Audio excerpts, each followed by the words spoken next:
जय बाबाजी. दिल्लीला माहित झालं पाहिजे मी पोहोचलो इथं. जय बाबाजी. जय श्रीराम. जय श्रीराम. भारत माता की जय. गंगा माता की जय. गोदावरी माता की जय. गौ माता की जय. आज हा एक चमत्कार पुन्हा म्हणावा लागल की भालू शेठजींच्या बरोबर त्यांना मी लहानपणापासून पाहतो आणि आज त्यांच्या या कार्यक्रमामध्ये येण्याचं हे बाबाजींनीच ठरवलं.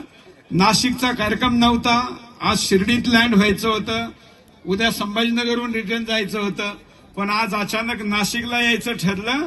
ते बाबाजींनी यासाठी ठरवलं का भालू शेठच्या कार्यक्रमात आज पोहोचलं पाहिजे. ज्यांनी बाबाजींची सेवा केली त्यांचा सन्मान झाला पाहिजे. तो फक्त नाशिककरांच्या वतीने किंवा महाराष्ट्रातूनच का झाला पाहिजे, दिल्लीहूनही कोणी आलं पाहिजे.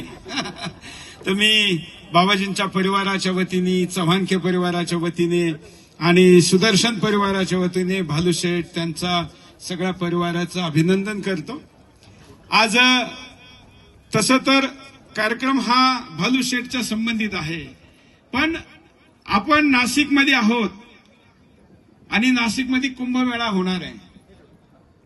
नाशिक हे त्यातली त्यात थोडंसं वाचलेलं शहर आहे कुंभमेळ्यामध्ये. बाकी कुंभमेळ्याच्या सगळ्या शहराचं इस्लामीकरण झालेलं बाबाजी.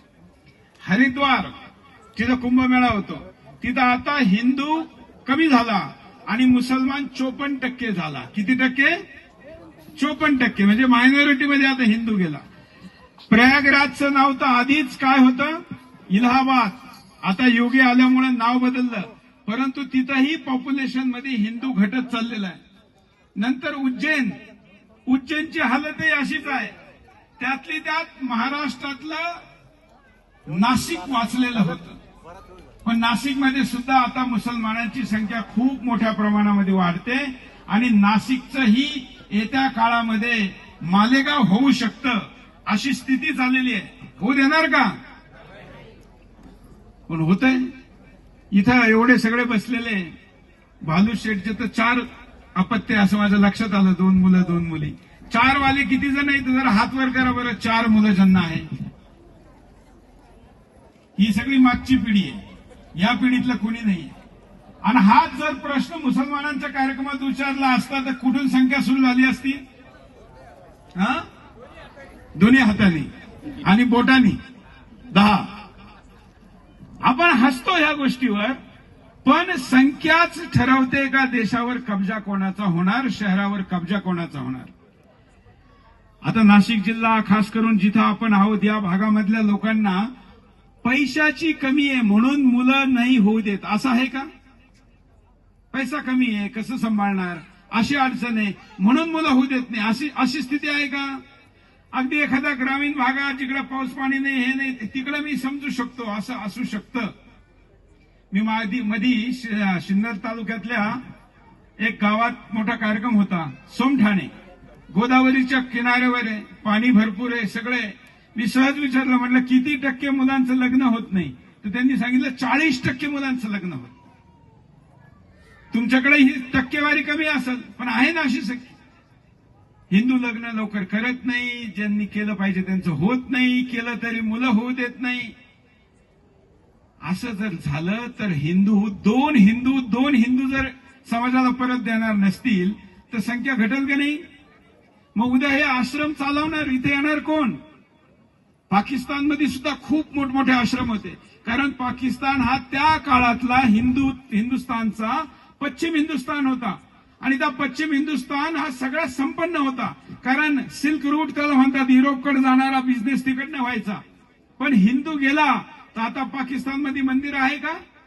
मोठमोठ्या मंदिरात आता तिथं त्यांनी टॉयलेट बांधले, काय म्हशीचे गोठे बांधले, काही मध्ये बार चालू झाले. आपल्या मंदिरांना, एवढ्या मोठ्या साधू संतांनी बांधलेल्या मंदिरांनाही जर वाचवायचं असेल तर भक्त पण पाहिजे का नाही? आणि नुसता भक्त नाही पाहिजे तर सैनिकही पाहिजे. पण आजकाल धर्माची सगळ्या सैनिक म्हणून लोक सरकारकडे पाहतात, धर्म सरकार वाचवेल. धर्म हा सरकार वाचवतं का? कोण वाचवतं? संत वाचवतात. आणि संतांच्या बरोबर कोण पाहिजे? धर्माचे सैनिक पाहिजे. मला वाटतं बाबाजी या कुंभाच्या निमित्ताने एक असा संकल्प केला पाहिजे का या कुंभाच्या निमित्ताने मुसलमानांनी ठरवलेला एक इंटेलिजन्सचा आकडा आहे का या नाशिकमध्ये ते 20 लाखांनी संख्या वाढवणार आहे पुढच्या काही काळात. किती लाखांनी? 20 लाखांनी.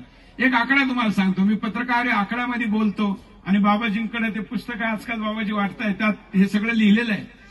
5 वर्षापूर्वी जी निवडणूक झाली ना तिला 18,500 मुसलमान मतदाता होते. किती? फक्त 18,500. आणि आत्ताची निवडणूक झाली ना 24ला तिला 84,000 होते. म्हणजे 5 वर्षात 18,500चे किती झाले? किती झाले? 84,000. पुढच्या 5 वर्षांनी काय राहील? हे सगळे लोक काय फक्त पोटातून जन्माला येतात का? नाही, आणले जातात. याला म्हणतात डेमोग्राफी बनवणं. म्हणून मालेगावातून, बांगलादेशातून, पाकिस्तानातून, अफगाणिस्तानातून हिंदुस्थानात येणारे लोक संपन्न भागात बसवले जातात. आणि असं जर झालं तर नाशिकचा कुंभमेळा किती वर्ष होईल यावर मोठा प्रश्न राहील. मला वाटतं बालूशेठला शुभकामना देण्यावर बाबाजींना एक प्रार्थना करतो. बाबाजी या नाशिकच्या डेमोग्राफीत आपण काय मिळवू याचा काही प्लॅन केला पाहिजे. आणि जर आपल्याकडे हिंदू संख्याला काम करायला हिंदू नाही असं लोक म्हणतात तिथले, तर ओडिशा, झारखंड इकडनं हिंदू आणू ना आपण. आपलं तिकडे भरपूर काम आहे. तर जर कामाला हिंदू नाही मिळत म्हणून मुसलमान ठेवायचा, हे बरोबर आहे का? हे विचार बरोबर आहे का? बरेच जणांना सहमती दिसते म्हणून बोलत नाही. हे बरोबर आहे का? म्हणून यासाठी एक योजनेने काम केलं पाहिजे. जसं बांगलादेशमधून आलेला मुसलमान मस्जिदीपर्यंत जातो का नाही? बरोबर. तो नुसता मस्जिदीत जात नाही, त्याला इथं कुठं गाडी लावायची, कुठं काम मिळायचं ही सगळी व्यवस्था केली जाते. जर मुसलमान ज्याला तुम्ही कमी शिकलेला म्हणतात तो बांगलादेशातून, म्यानमारमधून आलेल्या मुसलमानाला आपल्या गावात ओझरच्या मस्जिदीत बसवून खाऊ घालीत असेल आणि कुठं गाडी लावायची, कुठं कामाला लावायचं एवढी त्याची योजना असेल तर आपल्यापेक्षा तो धर्माच्या कामात पुढे आहे का नाही? आहे का नाही? मग आपण फक्त नुसत्या देणग्या दिल्या, आपण नुसते मंदिरं बांधले, आपण नुसते आश्रम वाढवले, यांनी भागणार आहे का? नाही. आपल्याला कमजोर हिंदूला सक्षम केलं पाहिजे आणि त्या कामाचा संकल्प आज व्हावा. आज प्रदोषचा दिवस आहे आणि बाबाजींच्या साक्षात उपस्थितीत हा संकल्प जर झाला तर आपण नाशिक वाचवू शकतो आणि हिंदू धर्माला हे नाशिक वाचवून बाबाजींचे भक्त काय करू शकतात हे दाखवू शकतो. करू शकतो का नाही? कोणाकोणाला वाटतं आपण करू शकतो? हात वर करा. 1 हात म्हणजे 50%, 2 हात म्हणजे 100%. आता काही हिंदू पहा किती इथलेच आपले जेवायला निघून गेले है ना? हा काही त्यांनी म्हणायला पाहिजे होतं, बाबांनी परीक्षा घेतली का जा जेवायला जा. आता धर्माचा विचार केला पाहिजे का जेवलं पाहिजे? काय केलं पाहिजे? नाही तर खायला सुद्धा राहणार नाही. पाकिस्तानातल्या हिंदूंकडे पहा, बांगलादेशमधल्या हिंदूंकडे पहा. त्यामुळं आजच्या या कार्यक्रमात हा संकल्प व्हावा अशी बाबाजींच्या चरणी प्रार्थना करतो. अचानक पण येणं झालं त्याबद्दल धन्यवाद देतो. जय श्रीराम.